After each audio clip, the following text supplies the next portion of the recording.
तो ये जो एयरपोर्ट बन रहा है आपके नुकसान के लिए नहीं बन रहा है,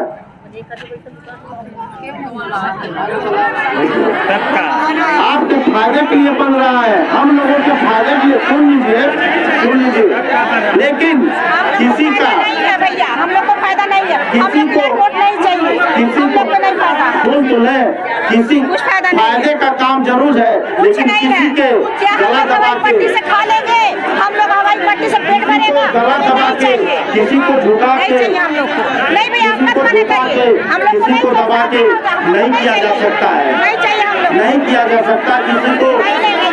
हवाई पट्टी हवाई पट्टी इसका सॉल्यूशन है।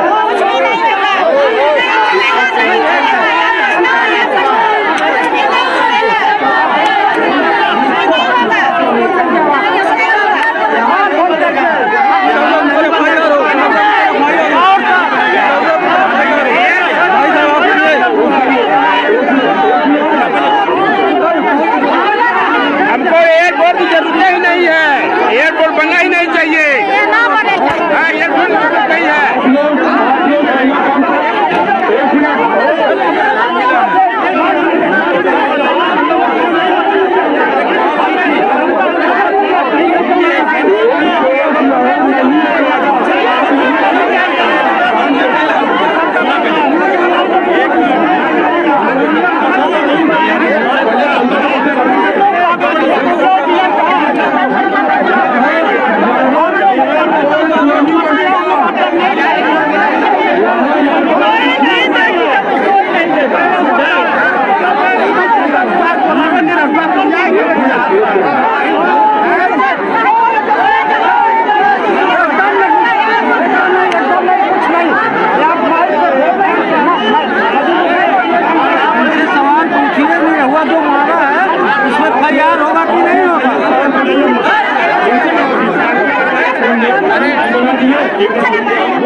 कोई एयरपोर्ट नहीं बनने के लिए आया हूँ, आप लोग के साथ खड़ा हूँ, लेकिन आप लोग मेरी बात को सुनना ही नहीं चाह रहे हैं। आप पहले बैठ जाइए, आपको बैठा सब लोग बैठे भाई, किसी प्रकार का आपका नुकसान नहीं होगा।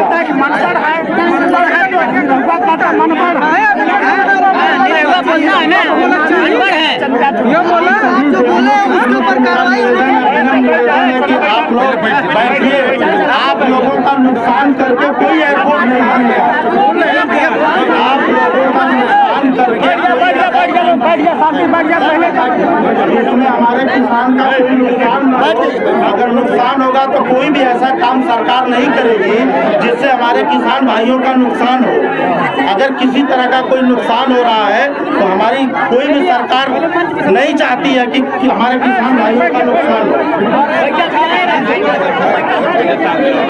आप लोग से मेरा विनम्र निवेदन है कि आप तो बैठिए, पहले साथ से बात सुनिए, तो बात सुनिए। भाइयों और बहनों, मेरे प्रिय भाइयों और बहनों, आप लोगों से मैं फिर हाथ जोड़ के विनती करता हूं कि आप लोग बैठिए, मुझे अपनी पूरी बात कहने का मौका दीजिए। मैं आप आप लोग से विनम्र निवेदन कर रहा हूँ कि किसी प्रकार का आपका नुकसान करके वो काम नहीं होगा। मैं पूर्ण विश्वास कर दे रहा हूँ कि आपका नुकसान जहाँ होगा वहाँ कोई काम नहीं होगा। आपका किसी प्रकार भारत माता की भारत माता की वंदे वंदे भारत माता की भारत माता की। मैं पूर्ण विश्वास दिला रहा हूँ यहाँ पर बैठे सभी भाइयों बहनों से, प्रिय मेरे माताएं बहनें, कि कोई भी सरकार किसी प्रकार का हमारे किसान भाइयों के अहित करके कोई भी काम नहीं करेगी। मैं ये आपको वचन दे रहा हूँ एक छोटा कार्यकर्ता होने के नाते। मेरी पूरी बात को तो पहले आप सुनिए। मैंने सिर्फ ये कहा, हम सुने थे ना, हमसे गलत बोल रहा है आप, बोल रहा लोगन। मैं भी आपके बीच का एक बेटा हूँ। मैं आपकी बात को रखने के लिए, सरकार से रखने के लिए आया हूँ। अगर आप लोग उतावले हो जाएंगे, इस तरह जोर जोर से चिल्लाएंगे, तो मैं ना आपकी बात सुन पाऊंगा ना अपनी बात बता पाऊंगा। तो साथियों, अपने मन के अंदर से किसी प्रकार की अगर कोई गलत भावना आई है तो उसको आप निकाल दें।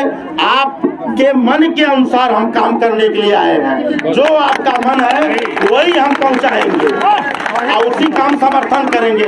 हम सदैव आपके साथ हैं।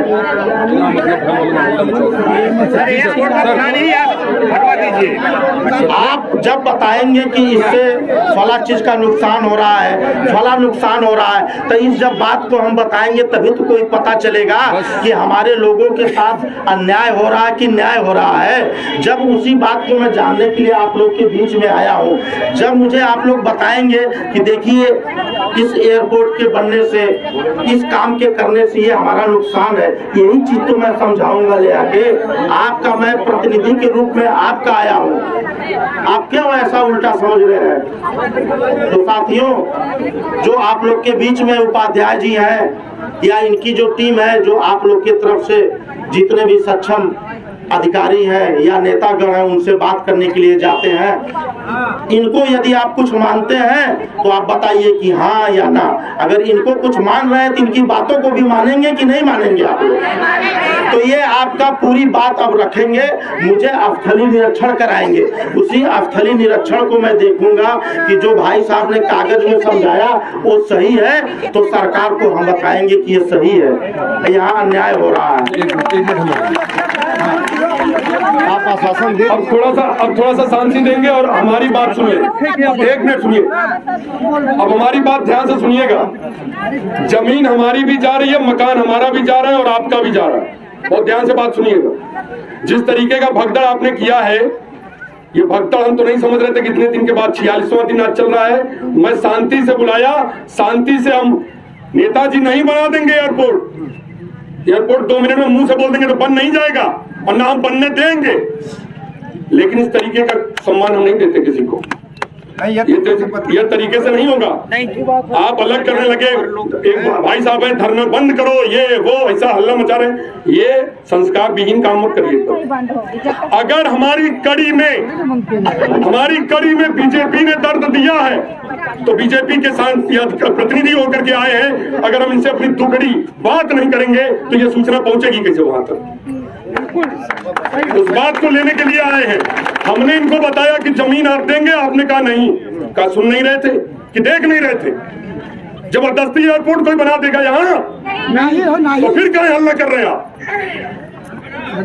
यहाँ जबरदस्ती एयरपोर्ट नहीं बनेगा, उसका इन्होंने अभी खंडन किया। अभी ये बात कर रहे थे कि यहाँ पे एयरपोर्ट तभी बनेगा जब आप चाहेंगे। क्या चाहता है कोई इसमें से? तो जब नहीं चाहते हैं तो एयरपोर्ट कैसे बन जाएगा? बिना मतलब की गफलत में पड़े हुए तब से। और ऐसे में ध्यान देते हुए ध्यान से बात को सुने, समझे कि कहा क्या जा रहा है। कहने का आशय सिर्फ इतना है कि जैसे आप यहाँ धरने स्तर पे बैठे हैं उसका समर्थन कर रहे हैं, और आज तक जितने नेता आए समर्थन किए, लेकिन उन्होंने आश्वासन दिया कि मैं जाकर ऊपर बात करूंगा कि ये गलत हो रहा है, जो डिसीजन सरकार ने लिया ये गलत लिया, क्योंकि इतनी जनता मैं स्वयं देख के आ रहा हूं कि ये जनता जो रौंदी जाएगी इसमें, इसलिए ये काबिल तारीफ नहीं है, ये विकास का काम नहीं है, विनाश का काम हो रहा है। आपको एक और मैं सूचना दे रहा हूँ, पिछले 4 दिन पहले जो भाई साहब ने जाके आप लोग के सहमत से जो हम लोगों को प्लान बताया, उस प्लान पे तत्काल हमारे माननीय सांसद दिनेश लाल यादव जी ने जिस विभाग से बन रहा उस विभाग को उड्डयन विभाग में फोन करके इनके सामने बोला कि अब सर्वे तभी होगा जब मैं रहूंगा, अब मेरे किसान का किसी प्रकार का अहित नहीं होना चाहिए। ये इनके सामने की बात है। ये मौजूद है, इनके गांव के 5-6 लोग 10 लोग वहाँ मौजूद थे। उसी सिलसिले पर मैं आया हूँ। हमारे आप लोग गैप करें, थोड़ा सा गैप करें, थोड़ा सा देख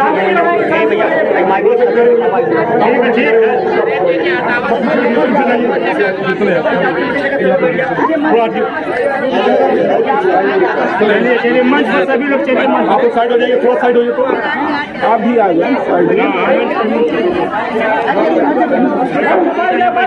पहले कोई बात सुना जाता है फिर भूला जाता है। पहले बात तो समझ लीजिए कि मैं कहना क्या चाह रहा हूँ। आधा अधूरा बात सुनेंगी तो आप भी गफलत में रहेंगी, मैं भी गफलत में रहूंगा। मैं सिर्फ ये कह रहा था कि कोई भी काम सरकार करती है तो जनता के लिए करती है। अगर वह काम करने से अगर हमारे जनता को नुकसान हो रहा है तो वो काम नहीं होना चाहिए। तो मैं ये कह रहा था कि ये एयरपोर्ट एक लाभदायी हुआ, हमारे लिए फायदेमंद है, लेकिन अगर उसके बनने से हमारे वहाँ के अगल बगल के किसान भाई या कोई भी वहाँ का बसिंदा है किसी प्रकार के दुख तकलीफ में है तो वो काम नहीं होना चाहिए। तो क्या मैंने गलत आपसे बताया? आपकी बातों को सुनने के लिए आया हूँ। आप अपनी बात बताएंगे, आपकी बातों को रखा जाएगा। जब तक कोई आपका संदेश वाहक नहीं होगा, जब तक आपके बीच का कोई सामंजस्य नहीं होगा, जब तक आपके बीच का कोई प्रतिनिधि नहीं होगा, जब तक सरकार को जाके बताएगा नहीं, तब तक सरकार को भी नहीं पता चल पाएगा कि जमीन पर क्या हो रहा है, किताब कापी में क्या हो रहा है और जमीन पर क्या हो रहा है। तो उसी सामंजस्य को बनाने के लिए मैं आप लोगों के बीच में आया हूँ। आप लोगों ने 46 दिन से अपने शांति का एक प्रतीक दिया है, शांति का माहौल बना के रखा है, तो अब भी आप शांति बना के रखिए। आपका किसी प्रकार का हमारी सरकार अहित नहीं चाह रही है, लेकिन जब तक सरकार को सही कोई बताने वाला नहीं मिलेगा, सरकार क्या पता चलेगा। तो माताएं बहने, मेरे भाइयों, नौजवान साथियों, मीडिया के बंधुओं, आप सभी लोगों से मेरा विनम्र निवेदन है कि इस कार्य में आप लोग सहयोग करिए, सामंजस्य बैठा के आप अपने तरीके को बताइए, और वो तरीका आज 1 घंटे 2 घंटे में आप अपना बता दीजिए। इसको मैं शाम तक 10 बजे रात तक, कल सुबह तक जो आपकी प्लान है, जो आपकी योजना है, वो केंद्र सरकार में पहुंचा दी जाएगी। और उसके बाद जब भी अब सर्वे होगा तो उसमें आप लोगों के साथ के लोग प्रतिनिधि के रूप में काम करेंगे। इस बात पे सहमत हैं आप लोग कि आपके बीच का जब कोई सर्वे होगा तो आपके बीच का आदमी रहेगा। अगर ये कहेगा कि नहीं ये चीज चाहिए तो वहाँ सर्वे नहीं होगा, अगर ये कहेगा चाहिए तभी होगा। तो आप इस बात पे तो रहिए कि जो आपने जिस व्यक्ति को आपने चुना है, अगर वो व्यक्ति के खिलाफ काम होगा तब कहिएगा कि सरकार गलत काम कर रही है। तो साथियों, हम आपको दबा के, आपके कुचल के कोई ऐसा काम नहीं कर सकते। फिर से मैं विनम्र निवेदन करते हुए आप सभी साथियों को, आप सभी माताओं बहनों को ये आश्वस्त कर रहा हूँ कि आपका कोई नुकसान करके कोई भी कार्य ऐसा नहीं सरकार करेगी जिसमें आपका नुकसान हो। यह बात बोलते हुए मैं अपने वाणी को विराम दे रहा हूँ। जय हिंद, जय भारत, भारत माता की।